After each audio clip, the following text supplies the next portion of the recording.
Welcome to Alan Talks Movies. Today, I'll be diving into the second live-action Transformers movie, Transformers: Revenge of the Fallen, released in 2009 and directed by Michael Bay. This movie is another interesting movie, like Transformers 7, because this movie was made during the 2007 to 2008 writer's strike, and this movie began filming without a finished script, which is definitely not the greatest start to a movie. So let's see if this movie is a miracle or a disaster, and take a deep dive into the Bayverse.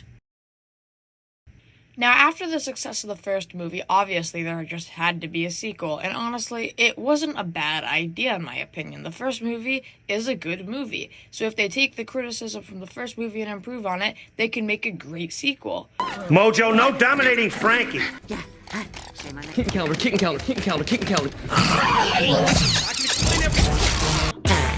Well, looks like they didn't do that. So this movie was actually affected by the writer's strike, and Michael Bay says how he thinks that the movie is bad because of it.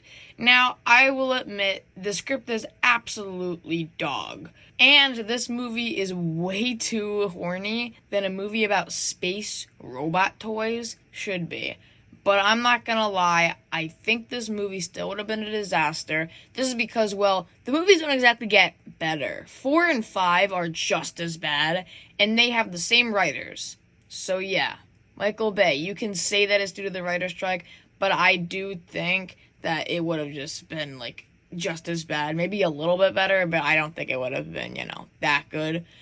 So the movie had the same cast and everything, so clearly it was going to be a hit money-wise, and it made a shit ton of money. This made over $800 million at the box office.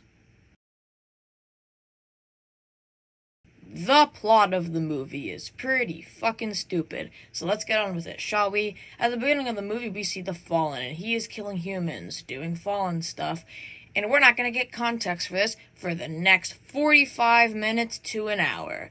Now we get to see the Autobots, and they're hunting Decepticons with a team of humans. Nest. Because the humans are so good at killing Decepticons. Don't think about it. We have Optimus Prime, so he kills Big Wheel from Spider-Man for not paying a speeding ticket. Pull over! Now, a problem with this movie is that after this Decepticon is, defeated, he's like, The fallen shall rise again. And this is such a mystery for the characters, but not us, because we saw him at the beginning of the movie.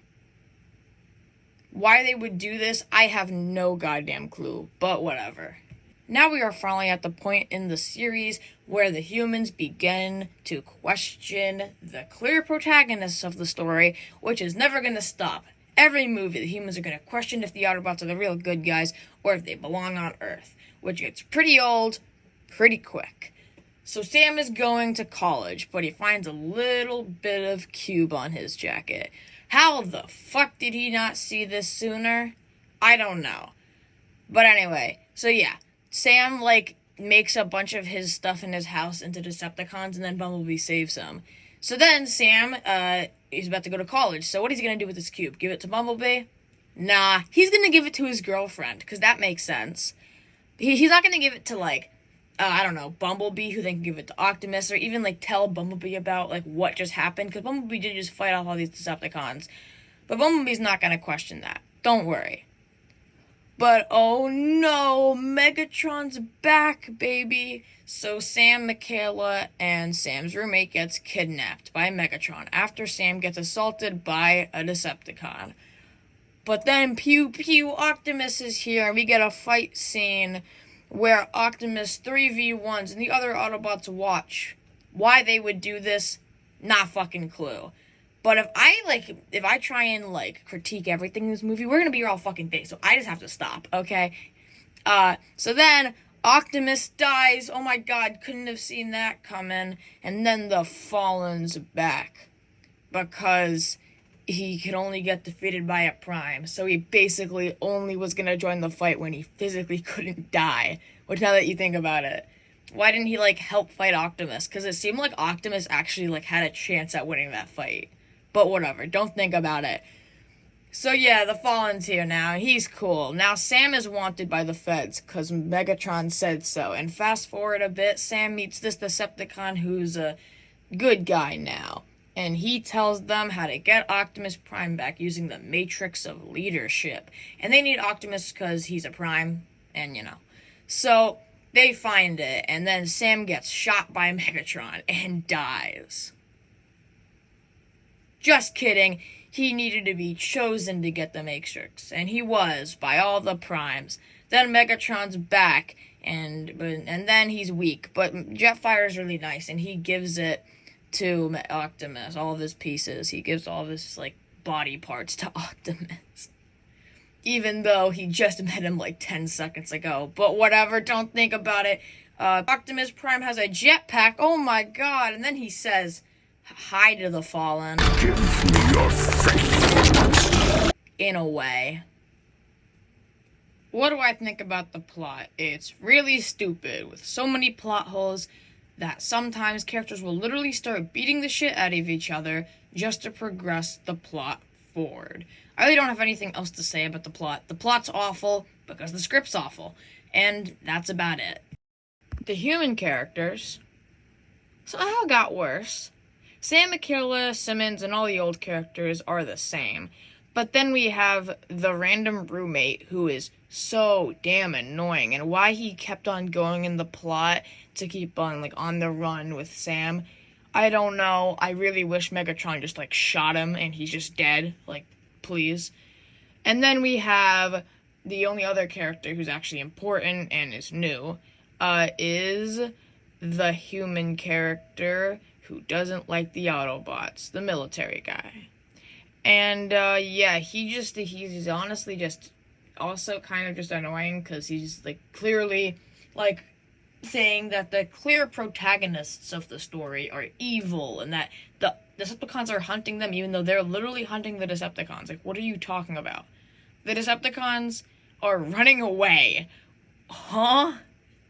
And then, he also monologues so much that he gives the location of a cube shard and the dead body of Megatron to the Decepticons.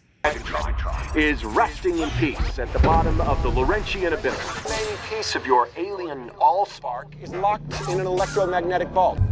Decepticons, we have located the shard. The Transformers of the movie. Well, Bumblebee, Ratchet, and Ironhide are the same as usual. Sideswipe, pretty cool. Joe RC, Chroma, and Alita 1, sorry if I pronounced Chromia a little bad, I don't know, are barely in the movie. So, who else do we have on this movie? Well, the twins, Skids and Mudflap, are interesting characters, to say the least, who are basically banished in the next movies due to the backlash. I don't exactly really want to talk about them a lot because they're not really interesting characters whatsoever. But yeah, I thought I'd mention them real quick. And the last Transformer is Optimus Prime, who is, well... Give me your faith.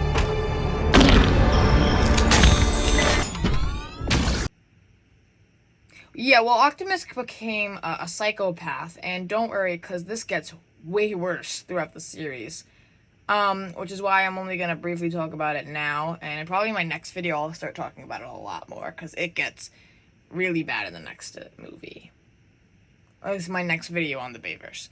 Now, the CGI for the Transformers, great, and the action's also pretty good. Not the best, but, still good action, except the forest battle, which is such a good fight scene in this movie. Just turn your brain off, watch this scene, because it is just so good. Originally, I wasn't going to talk about the Decepticons in the movie, but there are two I just want to briefly mention. Soundwave, he just gives the Decepticons info, pieces out of the movie. He's not going to be here till the third movie. And then we have the Fallen, who's a really underwhelming villain. I mean, he's just oh, I'm evil because the old Primes, what? It would have been just cooler if Megatron was still the villain, because Megatron just gets sidelined every single movie now. He was a great villain in the first movie, so, yeah. The jokes. Now, this movie has a small issue. Seriously, the jokes are just not funny. They are, I think, maybe, like, I don't know, like, one every, like, 5 fucking seconds. And, it's just the same joke over and over again. It honestly just made me want to turn this movie off so badly. It has no purpose in a fucking Transformers movie. They're not funny at all. They're just fucking, like, a nuisance. I don't even know what to say about them. You really have to watch the movie for yourself to, like, get. Like, I'll show some clips on screen, obviously, but you really have to watch this movie, and you'll just be like, what the fuck is happening? I just can't with the jokes, honestly. It is the worst part about this movie. No questions asked. Well, this movie was pretty mid. The plot and script are awful, but most of the Transformers, some of the humans, action, and CGI are good. So I think, with nothing else to say, I give Transformers Revenge of the Fallen a 5 out of 10. Maybe I'm being a little too nice. Maybe it's because it's a Transformers movie. I don't know. But I just think for everything bad in the movie, something's good. But for anything the movie does right, you bet there's going to be a joke right after to just ruin that thing immediately. So yeah. Thanks for watching, and like and subscribe so I'll review Transformers Dark of the Moon. So yeah. It took me a little bit to get the second part of this series out, but yeah. Anyway, I'm just gonna briefly tell you what the video I'm gonna be doing next week. Originally, I had a different video planned next week, but I just didn't feel like it was in my best interest. So I think next week I'm gonna be doing just a Q&A, a little something different on the channel. You could ask questions here. I'm also gonna be making a community post about it, so you could put questions there. Whatever works, I don't know. But yeah, and then I'll be answering them in my next video. I'm not sure how long it's going to be. I'm probably not going to get, like, that many questions. Maybe, like, 5 or, like, 7. I don't know. But, yeah. Bye. And, see you next week with a long-form video. Bye.